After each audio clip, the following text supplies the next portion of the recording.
So check out that big billboard right there for plastic surgery.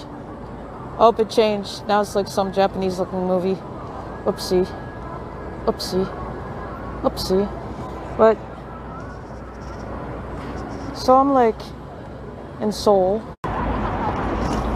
Yep, so I'm somewhere in Seoul. There's that Kaku Friends store I was telling you guys about.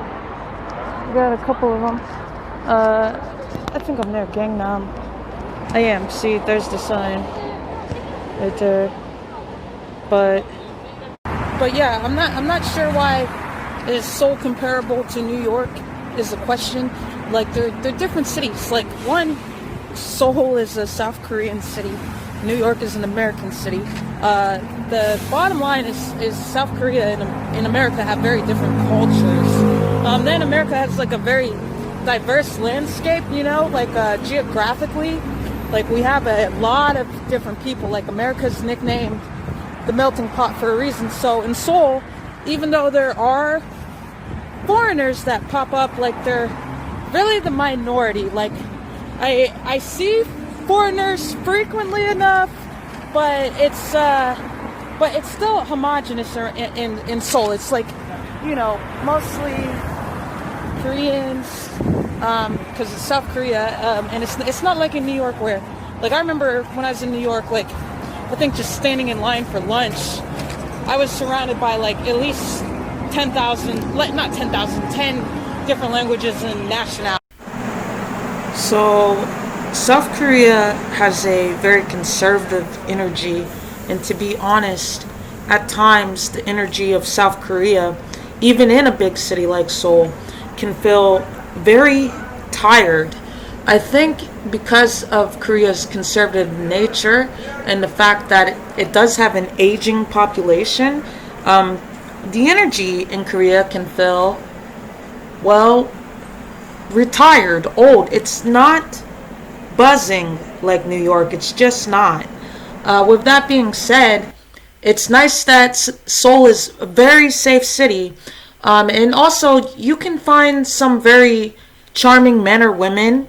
I would say romance happens in Seoul, but I would also say romance can happen anywhere.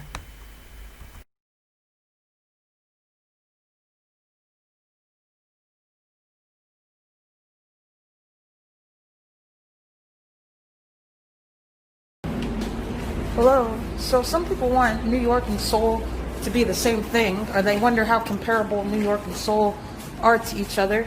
New York and Seoul are not the same thing. Like, honestly, if you want a really good art scene, there's just so many art galleries in the Chelsea district. That's not this of New York. That's not to say that Seoul doesn't have a good scene, but I bet New York alone owns more infamous paintings by, like, you know, famous artists like Van Gogh than South Korea does. First of all, Seoul is a city in South Korea. New York is bigger than the entire country of South Korea. So that alone, just size comparison, you can't compare Seoul to New York. That makes no sense. So obviously New York does have a bigger scene, more hustle and bustle.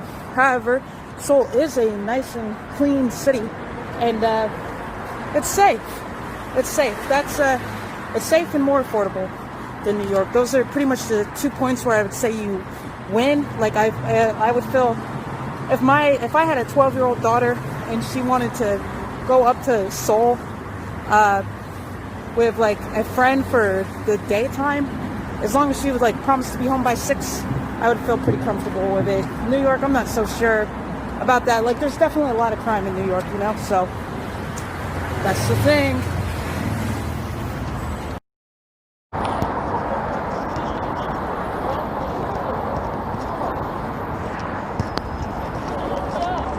Huh?